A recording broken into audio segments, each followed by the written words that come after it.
So the transition from capitalism to socialism lasted 75 years, and then it collapsed. Now, when people say to me, but you know, because it collapsed, how can people like you say that we have to revive some of these ideas? And I say it's very simple for me. I mean, how many times has capitalism collapsed since it came into existence, since the middle of the 16th century in the Low Countries of Europe, what is now the Netherlands and Belgium? How many crises have we been through in this system? Just in the 20th century, and now the 21st. And everyone gives this system another chance. Socialism only collapsed once. And people say it's finished.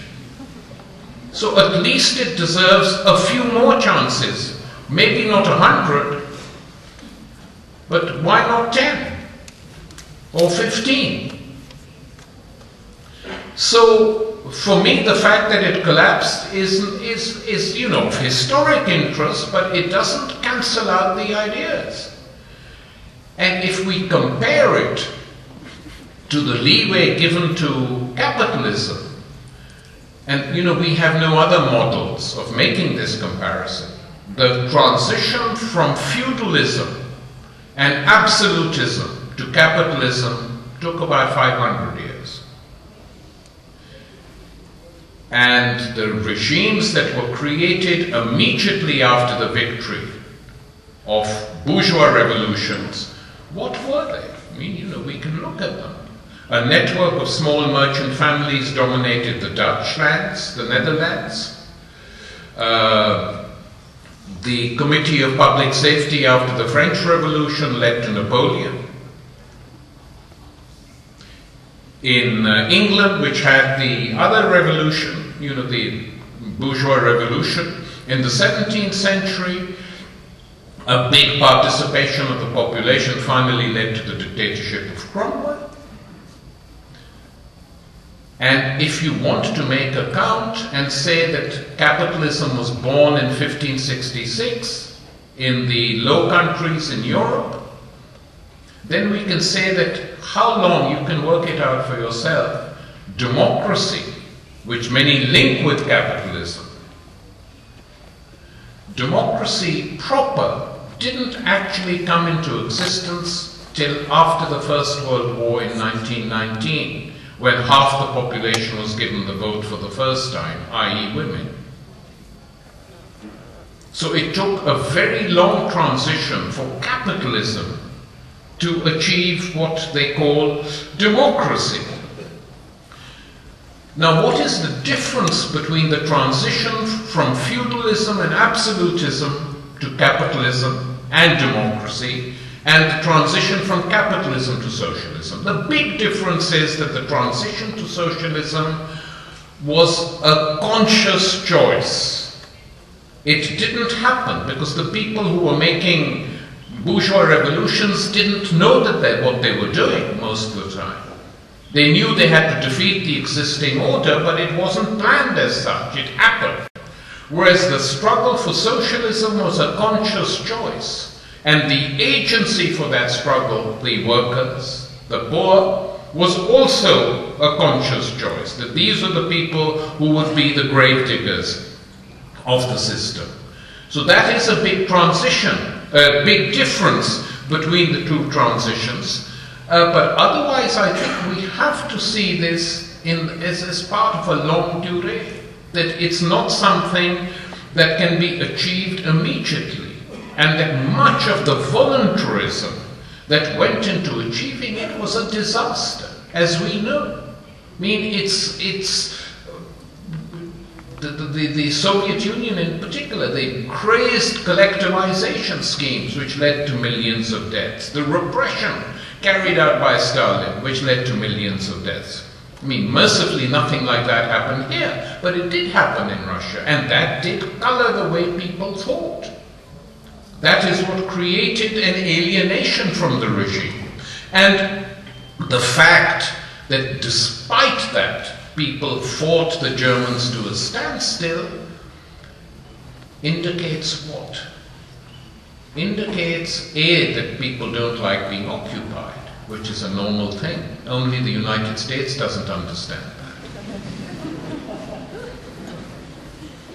But secondly, the Stalin and his Politburo had to use ultra-nationalist imagery. Alexander Nevsky, the movie, was made as part of that struggle, to imbue the Russians with a national spirit, because their system that they had created couldn't do it. It did it in one sense, in the sense that it was industrialized enough to start producing weaponry and tanks, which were coming out of Soviet factories. And it was the combination of those two things that helped them defeat the Germans. By the way, just as a footnote, if you look now at movies that are made in the West about the Second World War, and there are lots of them still coming out, or television programs, you would imagine that Russia didn't exist. That is what I mean when I say that memories are being distorted or shortened. And in 20 years' time, I think many young people will not know that the Soviet Union even fought in the Second World War. It could well happen. And yet we know that without the battles of Kursk and Stalingrad, the Germans would not have been defeated. It was the sacrifices made by the Russians, people mainly, that led to the defeat of the Third Reich and Nazism, and the partisans and the resistance movements elsewhere. So, coming back to the transition,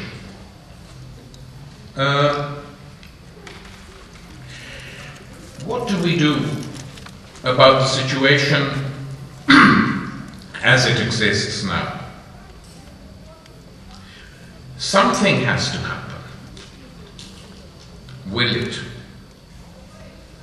We have to, I think, argue that what we mean, it's not a question simply of ideas, because ideas on their own are fine, but it is only when these ideas mix and mingle with popular consciousness that they become really powerful.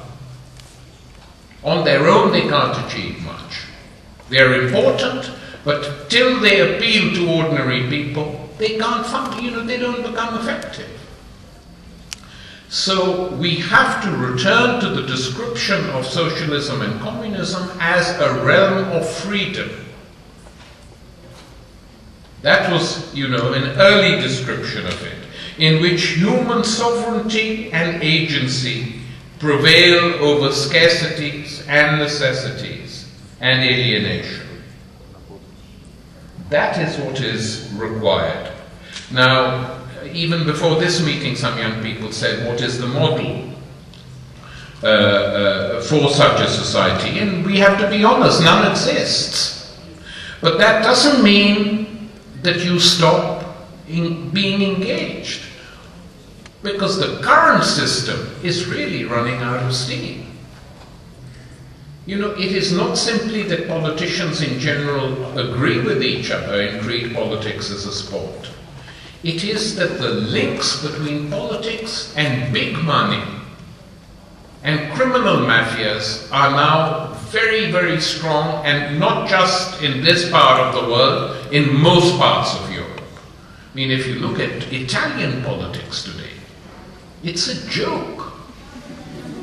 I mean, it really is a joke that a guy, a millionaire who came to making his money through mafia connections, owning television stations, television networks, controls that country in the way he does, is an indictment, actually, of the center-left in that country, which was incapable of combating him, because they half-secretly admired him.